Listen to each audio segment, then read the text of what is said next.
It's Mitch, Matt, and Griff. We're just kind of hanging out in the shop today at NCM Motorsports Park. And yeah, just hanging out, just kind of BSing a little bit. Griff's doing some hood vents here while we've got some time off for the national vacation we're on. So yeah. So Griff, tell us what the heck you're doing besides cutting up a perfectly good Miata hood. Well, there's a couple of reasons that people do this to a perfectly good hood. Secondary reason to let some of the underhood temperatures out. If you've added a turbo or some headers or something like that, you're concerned about your underhood temperatures. But the main reason is for pressure. You have the air come through your radiator and cool it off just like you want, but then after that, where does it go? So people put these hood vents in to let that hot air, let that pressure come right out. So there is a strategic location that obviously works better than not. There is. And with the Miata, you got to let some of that horsepower out too, because it just wouldn't be fair if you had all them contained. So kind of go through the process of what you've done. You see, we can see that you've got, most of your holes cut. You got one remaining. Yep.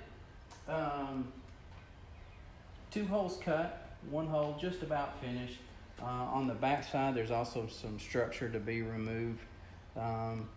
As you can see, it's not a delicate process and you can make little errors.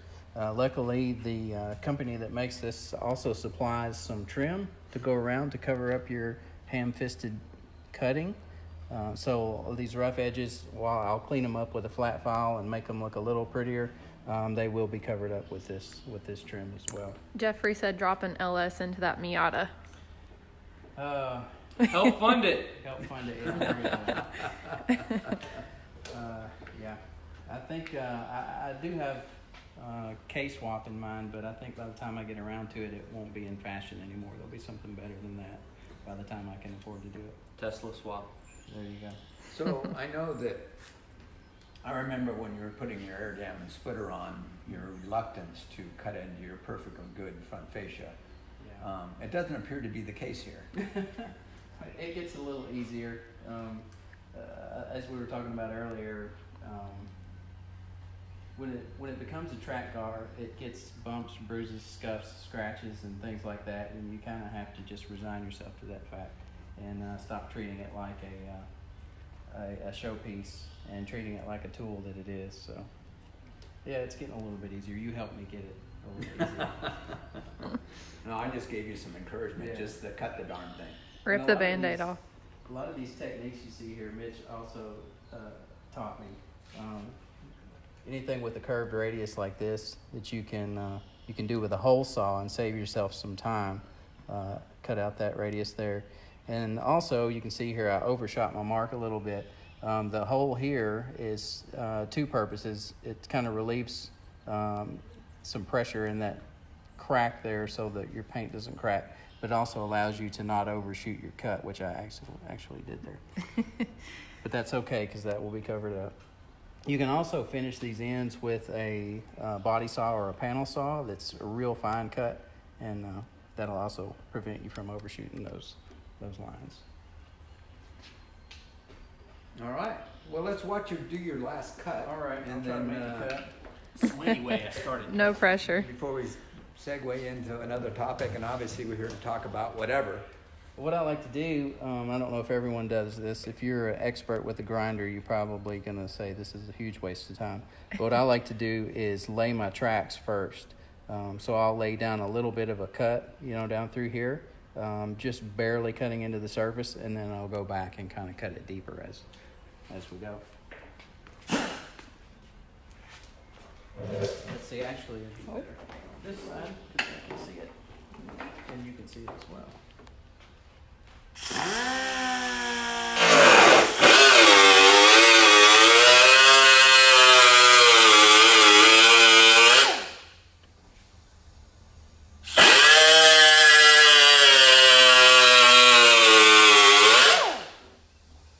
Okay, that's really loud in my hearing.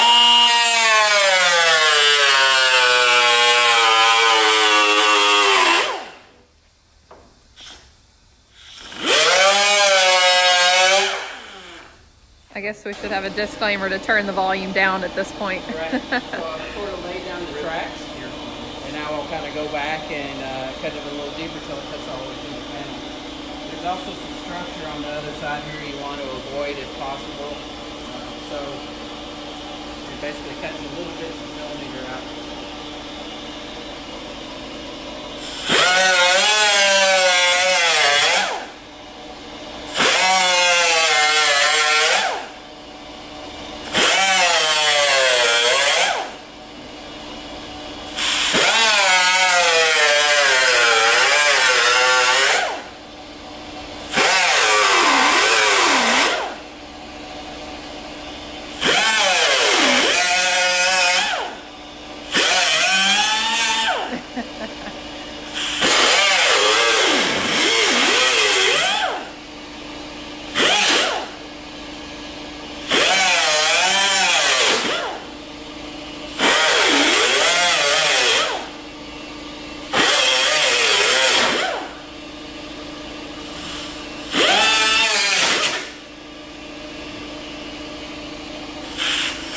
So, have you all done this before, Matt and Mitch?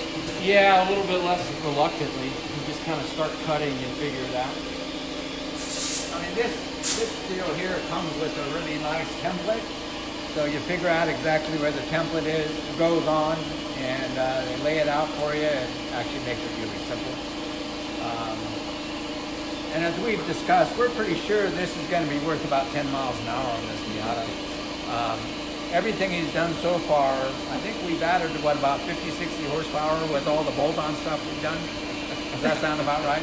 Sure. We're getting some laughs from the peanut gallery. Our friend Brian over at Bang Shift said we're expecting surgery right off the bat, Griff.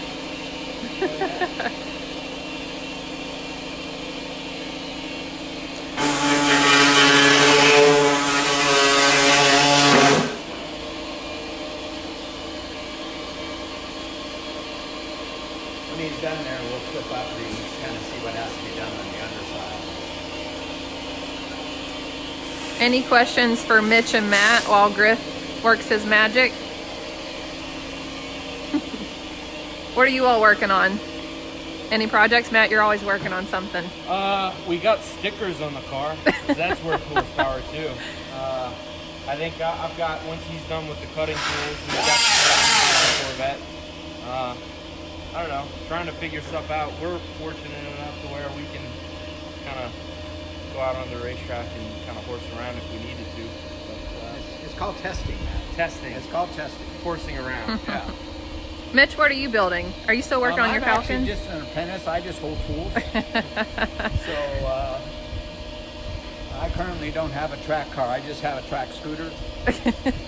We have yet to see what kind of lap we can lay down with that, but that'll be coming soon. But I've got a couple projects at home. I've got a 64 Ford Falcon I'm doing an engine swap on. It's consuming a lot of time, energy, and a considerable amount of cash. As all builds do. Looks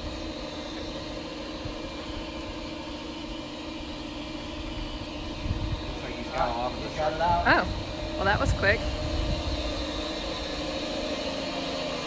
All right. You can see the structure that he's got in there. And on the other side,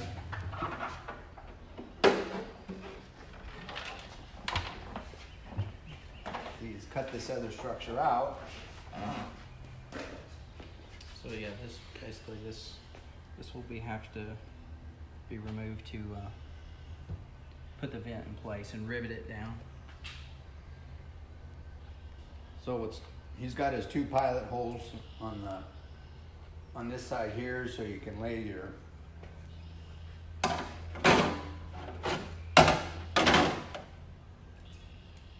and then these are called clicos. These are the greatest invention known to man.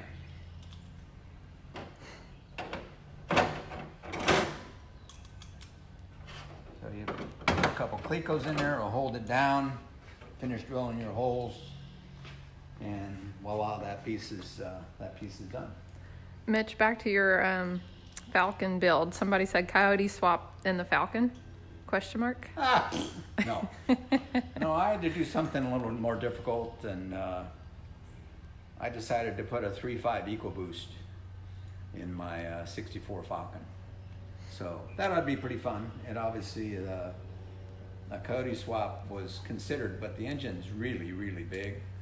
My first, and I know this is sacrilegious to the Ford folks out there, but I was actually initially considering a LS engine, and then my stepson, who's an absolute avid Ford guy, said, "There's no way I'm letting you." He found the car for me, and he said, "No way you're going to get this car and put a Chevy motor in it." So 3.5 EcoBoost it is. Okay.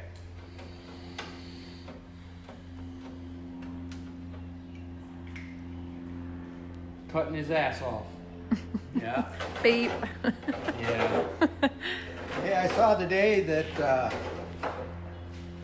Earnhardt Jr. is up for induction into the NASCAR Hall of Fame.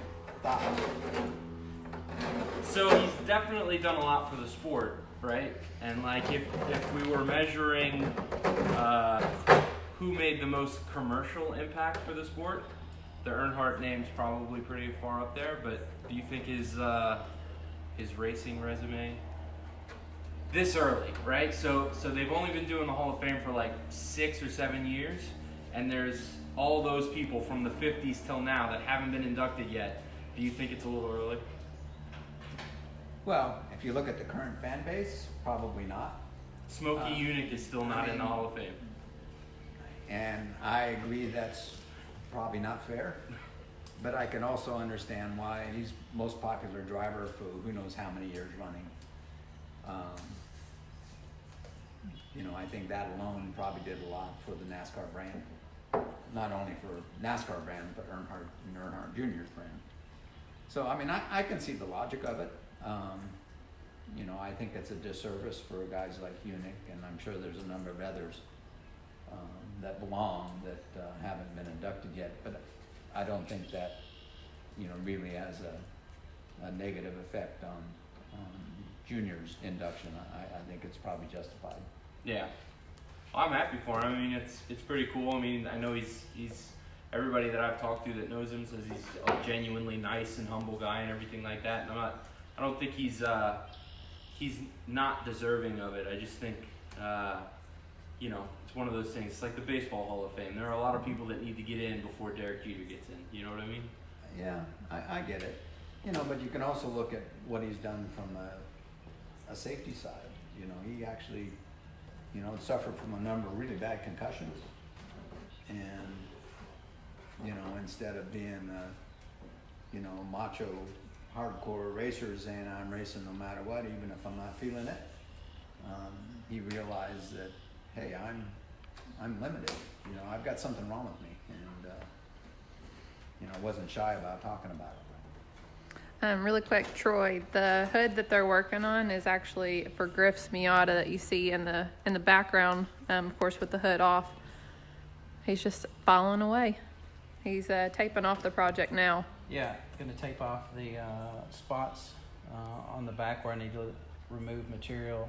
Tape is just, it's under the hood, so no one's really going to see it but me. And I want to make nice straight lines, so I'm going to use the tape as a guide. Little fun fact that I didn't know until we pulled this hood off for another project that Griff was working on. Now that hood's aluminum, and I had no idea that Miatas or MX-5s had aluminum hoods. JDM, yo. Oh wow, dude.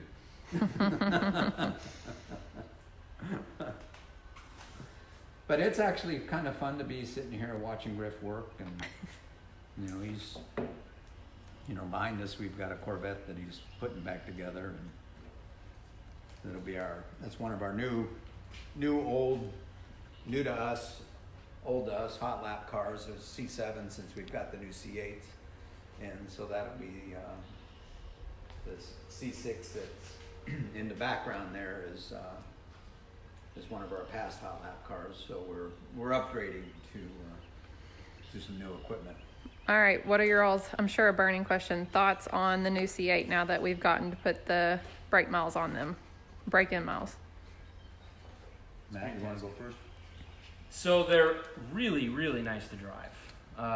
Really nice to drive. The kind of looks are still growing on me a little bit, but the fit and finish of the interior, like I feel like the upgrade from the C6 to C7 was really big, and the C7 to C8 I think is even bigger. Like it's a huge difference. They're really comfortable to drive. I think the way the whole thing is built around you, it kind of reminds me of like the old, almost like an old C4, like the old Supras and RX-7s, where like everything wrapped around the driver. It wasn't so much like the Porsche stuff where it's just, you know, a minimalist approach. And it makes a lot of sense. I dig it. The square steering wheel doesn't bother me as much as I thought it was gonna bother me. And they're really fast. They're really fast. And then really quick before we get Mitch's opinion, Jim asked, is this the shop at the track? Yes. This is our shop that Griff, our mechanic here, works in and day out. Our maintenance folks work out here as well. Our maintenance guys that build the tire walls and things like that also work out of here. And then this is kind of like the same setup as our long-term lease garages. So I'll pan really quick. You'll see the long-term lease garage is just behind us. So this is the second portion of that. But yeah, so back to thoughts on the C8 now that we've gotten to drive them. Mitch. I was impressed right from the get-go. You know, I was concerned that, you know, the car had a ton of hype. And so in my mind, I had it, you know, I had a really high level of expectation. And when we got the first car over here, I took it for a drive, and you know, of course, not going over 4,500 RPM, and was immediately impressed. As Matt mentioned, the fit and finish on the interior, they really stepped it up. You know, it matches probably any European car that is probably twice the price, and the car is amazingly quiet inside. I was totally blown away how quiet the car is. As far as, you know, I expected you know, a bit more engine noise and all than the C7, and that's not the case at all. The car is really quiet, and it is a lot of fun to drive, and the handling on it is just your first initial impression is, holy shit. This car really feels good. And I've had that impression. You know, I drove I was fortunate enough to drive a GT3 Porsche, a relatively new car. It's a couple years old, not too long ago, and just do a few, you know, spirited laps. And, you know, it left me with that same impression. I went, holy cow, this car is good. The C8 gave me that same impression. How just the car initially gives you the impression that it's really good. And so we're looking forward to really letting people get out and drive them, and it's going to be just an awesome experience from a Corvette experience and Corvette touring lap standpoint. Griff's also had a chance to drive it. Let's get Griff's thoughts on that. Which color do you love the most, Griff? I like that ceramic gray color. It's really cool. It's kind of understated. I like that. But yeah, it's like Mitch and Matt said. It's a fantastic car. It's very pointy. It steers really quick and really good. It's completely different than, say, a C7, and yet the same. It's like kind of a step up. So if you are familiar with the C7 and what it's like, then you'll really like the C8. Skip asked, what's the fastest C8 lap on the NCM track so far? I don't think we've had one at full speed yet. We're getting the miles broken in. Yeah. However, once we get to that point, I'm sure we'll let Andy Pilgrim get in the car and set a record lap for us. That or Mitch or Matt, right? I feel like we need to place a bet on this. Well, I'm not placing any bets on it, because if somebody goes out and damages one of those cars, you're going to hear about it. Yeah. Everybody loses. Yeah, everybody loses. So, no, the car's going to lay down a solid lap when the time comes. You know, even on the OE tires, which are, you know, they're not the super grippy double throw down track tires that some of the cars are coming on. You know, I'm sure that'll be different when it gets to a Z06 or a ZR1 model when that comes out. But you know, it's on a, I don't even know what the treadwear rating is on the stock tires. Do you? 300. It is Yeah, it's a 300 PS4 treadwear tire. yeah. Yeah, and the car feels rock solid. I mean, it's got a ton of grip.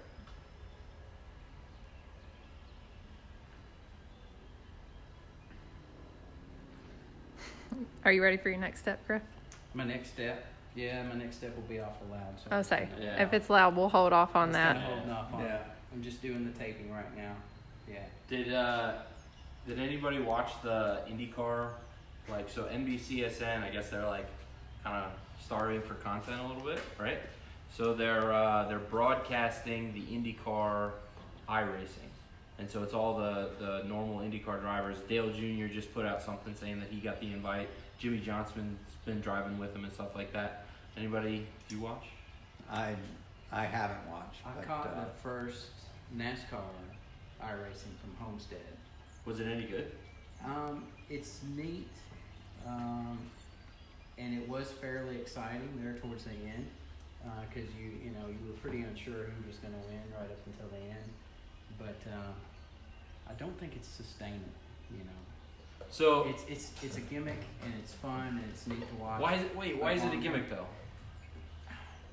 So I it don't- takes I think it- away all the normal gripes of racing, right? Like, Yeah. so it doesn't matter what your budget is. It doesn't like everybody's got the same car. Everybody has the same opportunity. Like, what if the show is better Right. on iRacing than it is in real life? Well, just for an example, the other day, someone got bumped out of the lead with a quarter lap to go, and the guy that got bumped out of the lead, he just laughed and giggled and went on, Yeah. because it was fun, right? He wasn't throwing a fit, he wasn't throwing his helmet through anybody's windshield, he just laughed and went on about his business. Well, his paycheck didn't depend on it. Right, right. Yeah. I did hear what was really neat about it was you expected some of the young drivers to be the complete master of the iRacing thing, and maybe the old drivers haven't really done it, but that was not true on the TV. Some of the older drivers, more seasoned drivers, were just as good as the young guys on the sim. So that was kind of neat to see. So, Matt, I know that you do some sim racing. Yeah. I'm not very good. But, You were bragging this morning Yeah, well, that you came in first. But see, that's the thing. It breaks you up into splits or whatever, and I don't know. It can be very humbling if you don't if you think you're a really, really good driver, and it's a little different. The one gripe I have with the iRacing is generally, especially even when it's a bunch of friends, first lap is usually a crash fest. So if you can survive the first lap, you're usually going to do pretty well. But I think over time, everybody will get more used to what it's like. You don't realize, or at least I didn't realize how much feel you really rely on as to what's going on. Like what your butt's body. telling you, Yeah. what your Yeah. inner ear's telling you, your hands and everything That's like true. that. And you just, especially under braking, that braking force, braking modulation, feeling what you're doing to the car. You only feel it in your hands. Yeah, right? and that's you don't feel it in your difficult. seat, Yeah. and I- it's a bit unnerving. Yeah, Griff, I don't Skip, have a Po- sim. Skip Potter said Griff doesn't like iRacing because he wouldn't have anything to fix. You're replaced by a button. I don't have a sim. I get really extremely frustrated when I get on one because it's obviously something you have to spend a lot of time doing, I think. And again, this is somebody kind of talking, not really knowing what I'm talking about. But I agree with Matt 100%. To me, I don't have, when I'm driving a sim, I don't have the feel that I'm used to when I'm actually in a car. Just the visceral inputs that you get, on track, and what you feel through the seat. I mean, to me, that's, and again, I'm old, and that's the way I grew up, and I didn't grow up with Sims, so, but I find that extremely important. All right, so Matt, where are we going to catch you on sim? I'm doing, so with all this going on, I know of all the clubs are pretty much doing their own sim thing. So Grid Life, SCCA, NASA, and then there's some other like just friend groups that have started little leagues or whatever. So every night, like somebody's got something going on, and I'm just gonna drop into whatever I can. The tough part, I think, is just, you know, the prep work that you have to do with some of the setups in some of these cars. I'm not gonna fool with any of that. I'm just gonna show up and race on a baseline, and I think a lot of guys are like that. And I think it's honestly more fun that way. But it's definitely something like an opportunity. You know, all of this has gone down. We don't have anything going on the racetrack. iRacing has really stepped up, not only on the club level, like guys like us like enjoying it, but televised broadcasts for IndyCar, NASCAR, Supercar Championship is doing their races this weekend on their TV deals. So I think it's cool that there's been that stopgap. Like somebody came in and necessity is always the mother of invention, and advancing the whole community is still happening. It's just happening differently. It's Matt's philosophy for the day. Yeah. All right, so we're going to wrap it up. We're going to do this every Wednesday with a few different guests as we can get them with everything going on right now. Also tune in on our Instagram on Fridays, same time, 1 o'clock. We're going to be going live on those as well. And I'm going to end it with this really cool picture of these dogs because it's so cute. Oh, my calendar. Thanks for tuning in, everybody.